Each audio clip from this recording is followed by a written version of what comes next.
அதிகாலை தமிழ் நேயர்களுக்கு வணக்கம். நம்ம திரைவிமர்சனத்துல பார்க்க போற படம் தனுஷ் நடிப்பில் தனுஷ் இயக்கத்தில் வெளிவந்திருக்க இட்லி கடை. எப்பா எப்படியாச்சும் வாங்கலாம்ப்பா, மணிக்கணக்காக உட்காந்து அறுக்க தேவையில்லை. ஆட்டுக்குட்டிக்கு ஒரு ஆட்டு மிஷினால என்ன வேணாலும் செய்யலாம், ஆனால் கை பக்குவம் வரணும்ல, அது மனசுல இருந்து வரணும். நேற்று மரியான்ற ஒரு சிறிய படத்தை விமர்சனம் பண்ணியிருந்தோம். சின்ன படங்களுக்கு நம்ம முன்னுரிமை கொடுப்போங்கிறத சொல்லி மறுபடியும் ஒரு வாட்டி ஞாபகப்படுத்திக்கிறோம். அப்புறம் எங்களுடைய விமர்சனம் நாங்கள் பண்ணுறோம். எங்கள் விமர்சனம் மேலே உங்களுக்கு ஒரு விமர்சனம் இருக்கும். அப்படி இருந்ததுன்னா நீங்கள் கமெண்ட் பண்ணுங்கள், நல்லா இருந்தால் ஷேர் பண்ணுங்கள், சேனலை சப்ஸ்கிரைப் பண்ணுங்கள் அப்படின்னு சொல்லிவிட்டு நம்ம விமர்சனத்துக்குள்ளே போகலாம். தேனி மாவட்டம் சங்கராபுரம் என்ற ஒரு கிராமம். அந்த கிராமத்தில் இட்லி கடை நடத்துகிறார் ராஜ்கிரண். அவருக்கு இட்லி கடையை ஒரு கோவில் மாதிரி பாவிக்கிறாரு.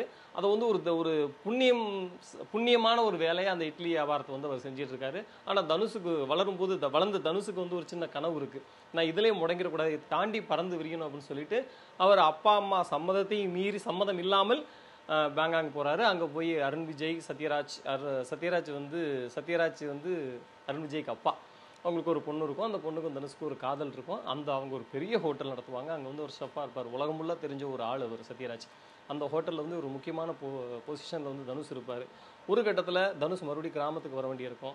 வந்த தனுஷ் அப்பாவோட இட்லி கடையை கையில் எடுத்தாரா, இல்லை அந்த பெரிய பிஸ்னஸ் பின்னாடியே அப்படி போனாரா அப்படின்றத அந்த படத்துடைய கதையாக நம்ம பார்க்க வேண்டியிருக்கு. இன்னும் உங்களுக்கு நம்ம கம்பெனிக்கு வந்ததுக்கு 15% ப்ராஃபிட் இன்க்ரீஸ் ஆயிருக்கு. சூப்பர்யா, சரியான வேலைக்காரையா நீ. நமக்கு அப்புறம் இந்த வீடும் நம்ம கடையும் அப்படியே போயிடுமோன்னு. அவன் எங்க போறான்? இங்க தான் திரும்பி வர போறான். கதையாக நம்ம பார்க்க வேண்டியிருக்கு. இன்னும் சில உள்ள லேயராக கதைகள் இருக்குது. ஆனால் இவ்வளவு போதும் அப்படின்னு நான் நினைக்கிறேன்.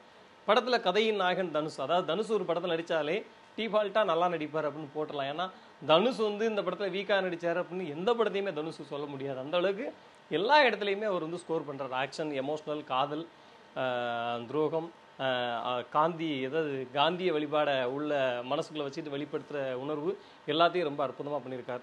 நித்யா மேனன் ஒரு நடிப்பு ராட்சசி, கொடுத்த வேலையை சரியாக செஞ்சுருக்காங்க. சாலினி பாண்டியோட நடிப்பு ஓகேவாக இருந்துச்சு. சத்யராஜ், அருண் விஜய் போர்ஷனில் நிறைய ட்ராமட்டிக் இருந்தால் கூட படத்துக்கு அவங்களுடைய போர்ஷன் ரொம்ப தேவையாக இருக்குது. ரெண்டு பேரும் கரெக்டாக சொன்னதை கரெக்டாக பண்ணியிருக்காங்க. என்னடா பார்த்திபன் ரொம்ப சிம்பிளாக வந்துட்டு போகிறாரு அப்படின்னு பார்த்தா கிளைமேக்ஸுக்கு முந்தாடி சீனில் செம்மையாக ஸ்கோர் பண்ணிட்டு போயிடுறாரு.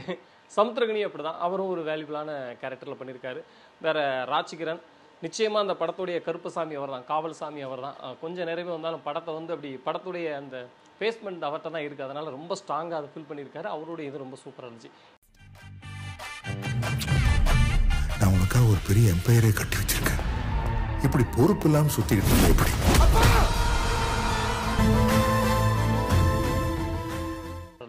எல்லா கேரக்டர்களுமே அவங்களுக்கு கொடுக்கப்பட்ட எமோஷனலை உணர்ந்து நடிச்சிருக்காங்க. அதனால் நடிகர்களை பொறுத்த வரைக்கும் அனைத்து பேருமே அல்டிமேட். அடுத்து இன்னொரு படத்தோட இன்னொரு ஹீரோ கிரன்கோரி கேமராமேன்.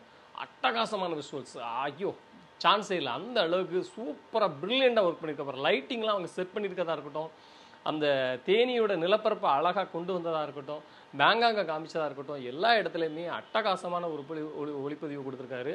படத்துடைய மற்றொரு கதாநாயகன், மெயின் கதாநாயகன் ஜிவி பிரகாஷ் தான்.